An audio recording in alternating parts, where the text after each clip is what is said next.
Thom Hartmann here on the news. You need to know this. The Republicans' plan to destroy the Obama presidency, hatched on Inauguration Day in 2009, is working.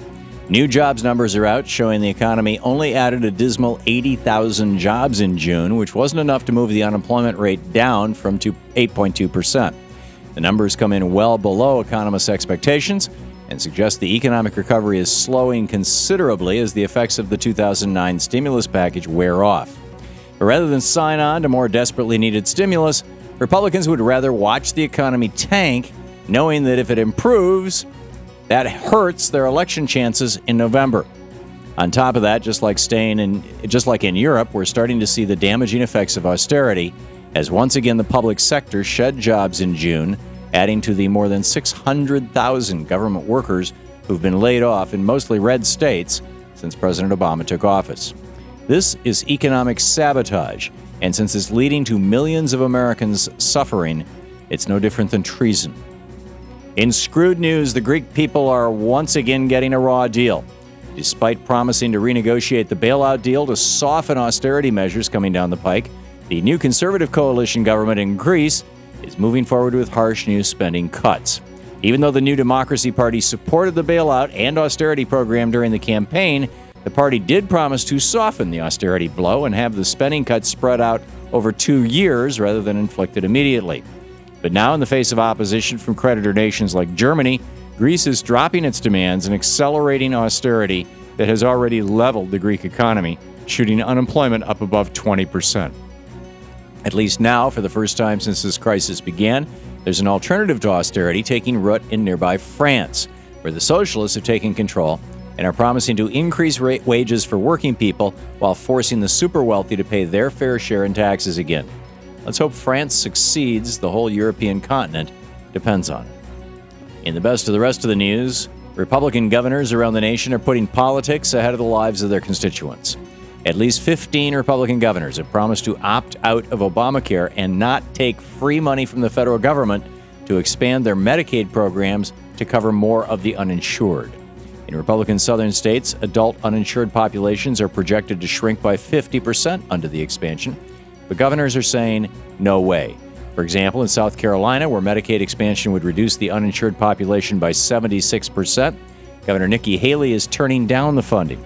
Same is true in Louisiana, where Medicaid expansion would cut down on the uninsured by 74%. Studies have shown that lack of health insurance kills tens of thousands of Americans every year. And when a lifeline is offered to these uninsured Americans, Republican governors are more than eager to cut it loose. The United Nations is accusing the world's wealthiest countries of not doing enough to fight global poverty, citing that the average billionaire's wealth could double over the next 18 years. The UN called for a wealth tax on the world's super rich in an effort to raise $400 billion a year to help poor countries. The UN is also calling for a tax on carbon emissions and a tax on financial transactions to raise money. As the author of the UN report, Rob Voss, said, in short, such new financing mechanisms will help donor countries overcome their record of broken promises. Unfortunately, none of these recommendations from the UN are likely to be enacted. The global warming heat wave that's been scorching the nation could lead to a food crisis. Corn production has slowed under the withering heat, with only 48% of crops nationally considered to be in good or excellent condition. That's a drop from 56% a week before the record-breaking heat wave. Half of the corn crops in Indiana were deemed to be in poor shape, and only 26% of the corn crops in Illinois were considered to be in good shape. This food shortage is pushing international grain prices back up to levels not seen since the 2008 global food crisis, when more than 250 million, a quarter billion more people on the planet flirted with starvation. Climate change chaos around the world is just beginning.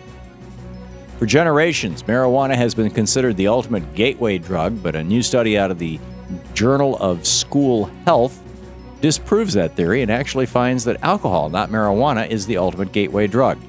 Researchers discovered that the common orthodoxy that marijuana movers will move on to try harder drugs is misleading, and that actually those who start drinking alcohol are the ones more likely to try marijuana and eventually harder drugs.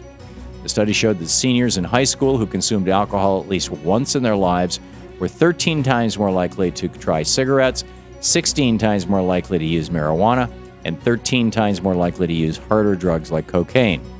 Researchers concluded that if drug prevention is the goal, then the whole frame needs to be shifted away from pot and toward alcohol, one of the most dangerous yet legal drugs in America. And finally, President Obama took a swipe at Fox so-called news on Thursday. While campaigning around Ohio, President Obama stopped at a local bar where a patron informed him that Fox News was playing on the television. The president, in jest, suggested the patron ought to ask for the channel to be turned since the customer is always right. Of course, rumor has it that Fox is already preparing its response to the incident with a full report blaming one of the president's TV czars for outlawing Fox News and keeping Americans uninformed about the president's real intention to confiscate everyone's guns and bring Sharia law to the United States. They distort, you decide. And that's the way it is today, Friday, July 6th, 2012. I'm Thom Hartmann on the news.